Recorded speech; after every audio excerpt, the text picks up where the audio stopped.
Baiklah, karena ada Premiere tidak bisa saya download, gagal-gagal terus, saya akan membuat tugas 7 dengan menggunakan Filmora. Yang pertama kita akan menggabungkan tugas 4 dan tugas 6. Kita import dulu, import media file, kemudian kita ambil tugasnya, ini.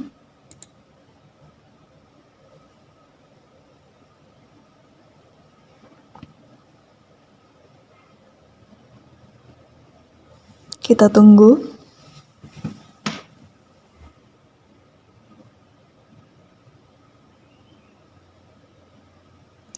Kemudian import lagi yang tugas 6. Sudah.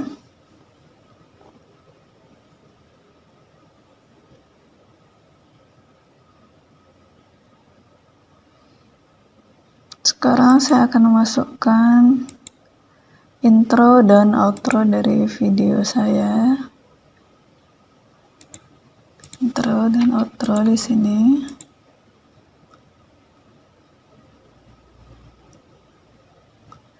Kemudian kita memasukkan soundnya, pengiringnya.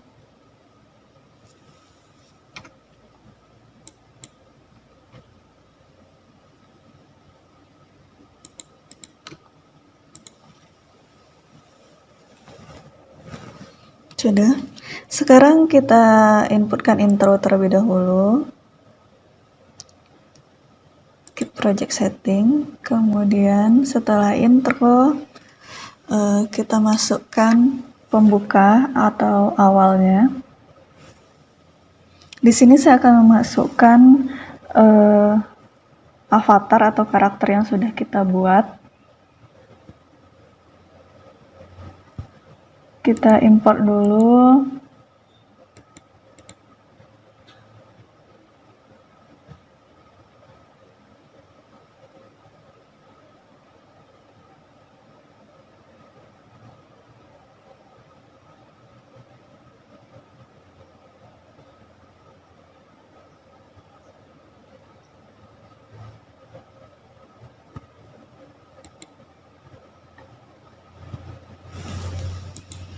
Kita buat dulu judulnya.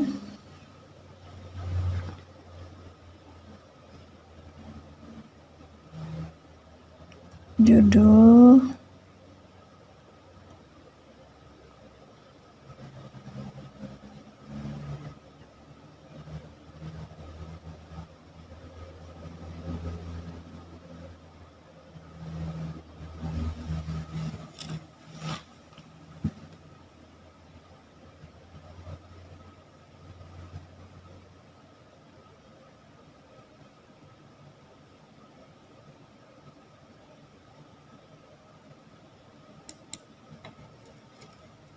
Sini.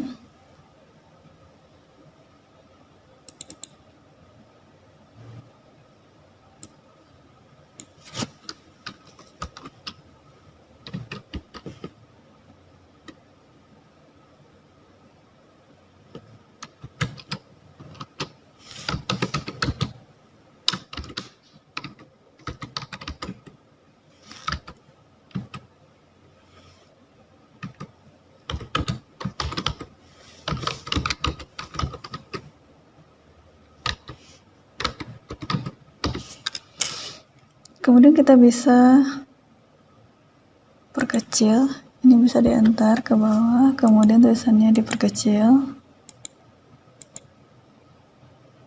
kemudian digeser ke tengah,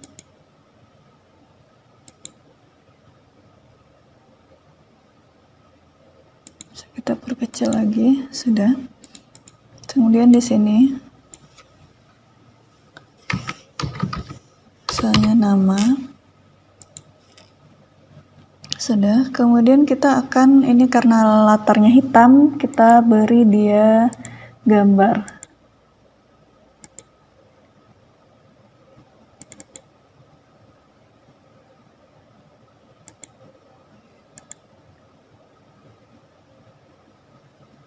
masukkan gambar di sini. Sudah.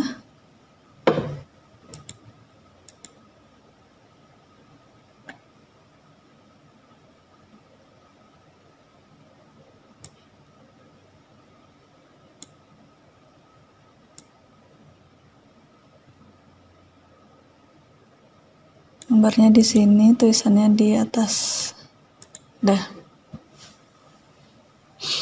Kemudian kita atur ukuran gambarnya. Kita perbesar.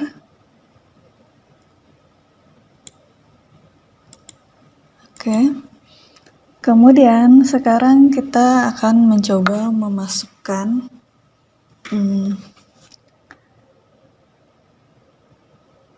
rekaman pembukaan.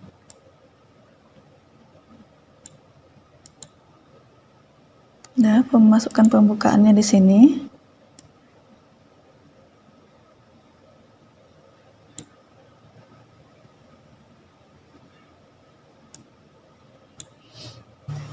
Jadi nanti di judul atau di pembukaannya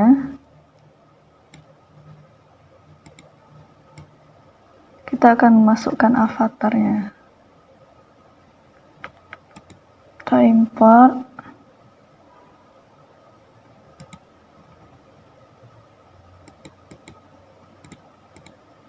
Ini. Kemudian import avatar yang sudah kita buat.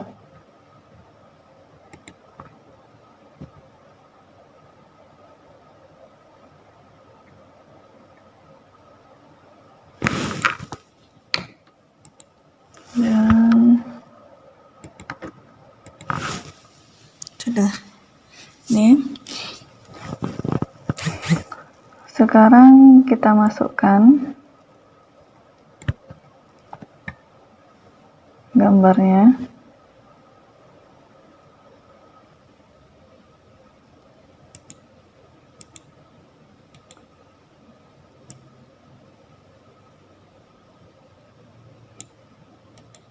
Kita paste. Ke situ.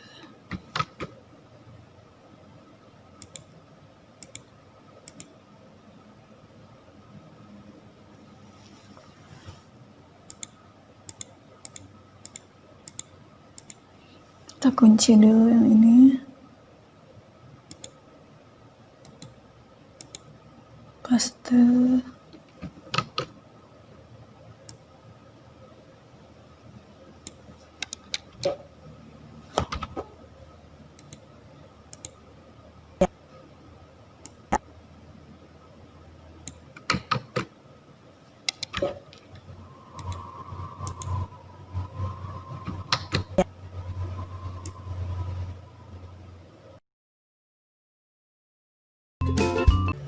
Assalamualaikum warahmatullahi wabarakatuh. Apa kabar anak-anak sekalian? Apakah sudah siap menerima pembelajaran pada hari ini? Sudah ya?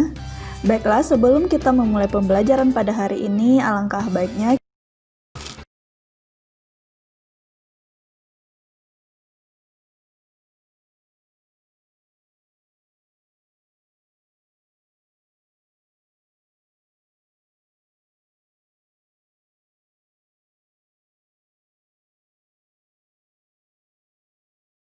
jangan lupa like, komen, dan subscribe.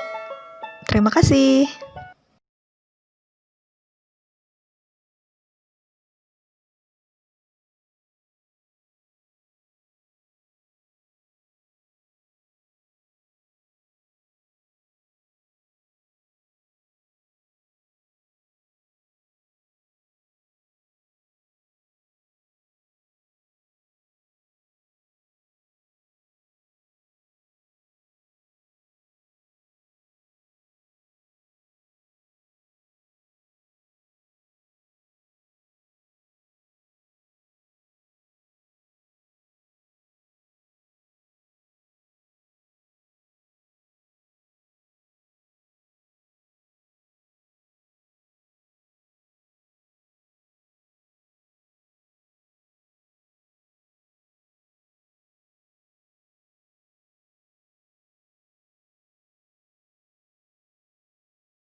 Assalamualaikum warahmatullahi wabarakatuh. Apa kabar anak-anak sekalian? Apakah sudah siap menerima pembelajaran pada hari ini? Sudah ya? Baiklah, sebelum kita memulai pembelajaran pada hari ini, alangkah baiknya kita berdoa menurut agama dan kepercayaan masing-masing. Berdoa, mulai. Amin. Semoga pembelajaran kita hari ini dapat berjalan dengan lancar dan memberikan manfaat yang baik untuk kita ke depannya. Baiklah, sekarang kita cek dulu kehadiran. Apakah ada teman-teman yang tidak hadir? Hadir semua ya. Baiklah, Ananda sekalian. Minggu lalu kita mempelajari tentang bagaimana etika menggunakan perangkat teknologi informasi dan komunikasi. Kemudian bagaimana dampak terhadap pelanggaran etika yang kita lakukan, kemudian bagaimana kita menerapkannya dalam kehidupan sehari-hari. Jadi sekarang kita akan mempelajari tentang hak atas kekayaan intelektual. Tujuan pembelajaran kita pada hari ini yaitu menjelaskan tentang aturan-aturan hak cipta, kemudian dampaknya, kemudian jenis pelanggarannya, kemudian bagaimana menerapkan aturan-aturan ini yang berkaitan dengan teknologi dan informasi dan komunikasi. Baiklah Ananda sekalian, sekarang kita akan mempelajari tentang HAKI, hak atas kekayaan intelektual. Standar kompetensi kita pada pertemuan kali ini adalah memahami ketentuan penggunaan teknologi informasi dan komunikasi, kemudian kompetensi dasarnya menghargai pentingnya hak atas kekayaan intelektual dalam teknologi informasi dan komunikasi. Kemudian indikatornya menjelaskan tentang aturan-aturan hak cipta, menjelaskan dampak pelanggaran hak cipta, menjelaskan jenis pelanggaran hak cipta, menerapkan aturan-aturan hak cipta yang berkaitan dengan teknologi informasi dan komunikasi. Sekarang kita lihat dulu apa yang akan kita pelajari, yaitu tentang pengertian HAKI, definisi hak cipta, jenis pelanggaran hak cipta, dampak pelanggaran hak cipta, kemudian etika moral dalam penggunaan teknologi informasi dan komunikasi, bagaimana menerapkan aturan-aturan hak cipta yang berkaitan dengan teknologi informasi dan komunikasi.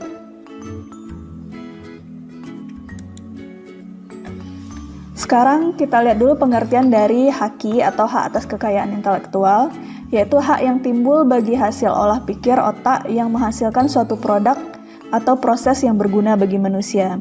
Jadi, HAKI ini dibagi menjadi dua bagian. Yang pertama namanya hak cipta atau copyright, yang kedua hak kekayaan industri atau industrial property right.